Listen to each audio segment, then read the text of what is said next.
It's Rebecca from the B&O Railroad Museum. As you can see, I'm not at the museum right now, but that's okay. Again, a little imagination takes us anywhere. Today we're going to be reading about a little boy who has a lot of imagination. His name's Iggy Peck, architect.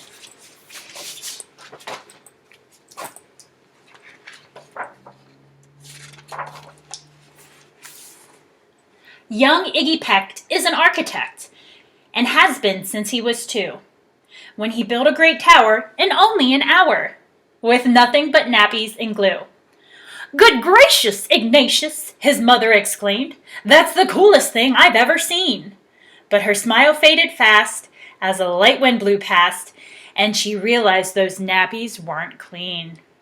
"Ignatius, my son, what on earth have you done? That's disgusting and nasty. It stinks."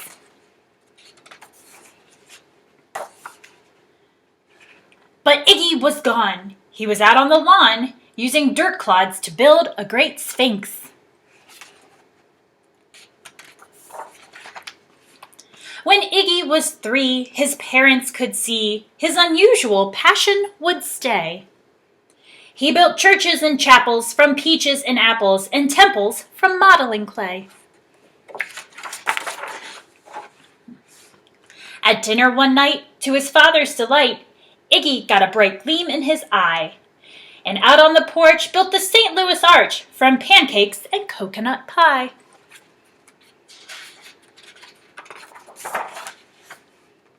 Dear Ig had it made until 2nd grade, when his teacher was Miss Leela Greer. On the very first day, she had this to say: "We do not talk of buildings in here." Gothic, Romanesque, I couldn't care less about buildings ancient or new. She said in her lecture about architecture that it had no place in grade 2. That might seem severe, but she was sincere, for when she was no more than 7, she had a great fright at a dizzying height in a building so tall it scraped heaven. On an architect's tour of the 95th floor, young Leela got lost from the group. Ooh. She was found 2 days later, stuck in an elevator, eating cheese with a French circus troupe. After that day, it's quite safe to say she thought all building lovers were nuts.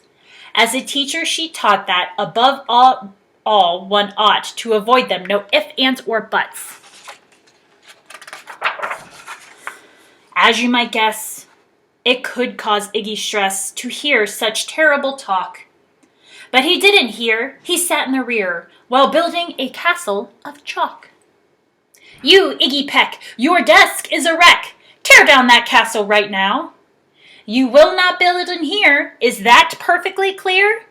Do you need to see Principal Howe?"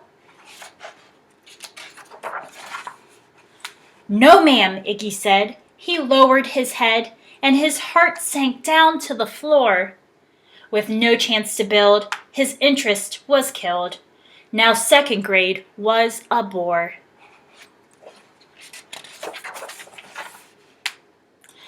After 12 long days that passed in a haze of reading, writing, and arithmetic, Miss Greer took the class to Blue River Pass for a hike and an old-fashioned picnic.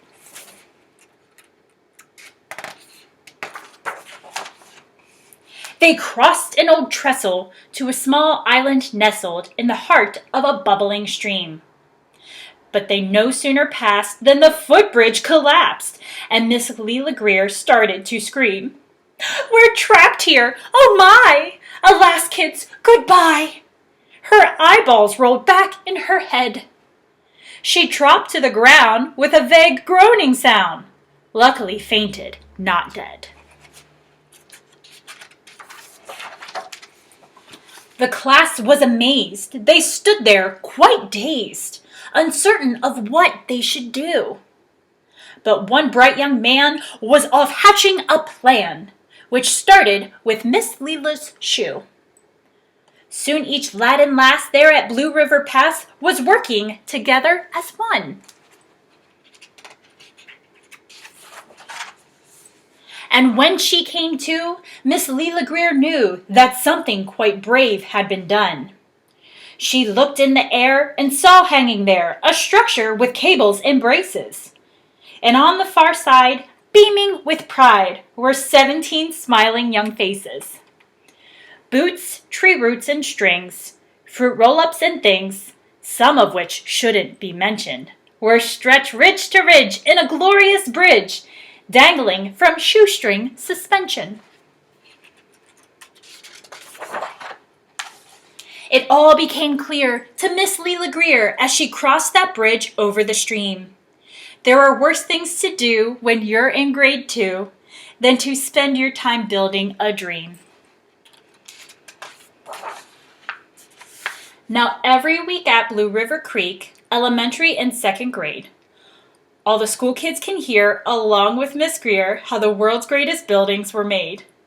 The weekly guest speaker in t-shirts and sneakers talks of building from Rome to Quebec. Of course, he's the guy who builds towers from pie, that brilliant young man, Iggy Peck. Man, that's a great story. I hope you guys have a great day too, and keep building. I can't wait to see you soon.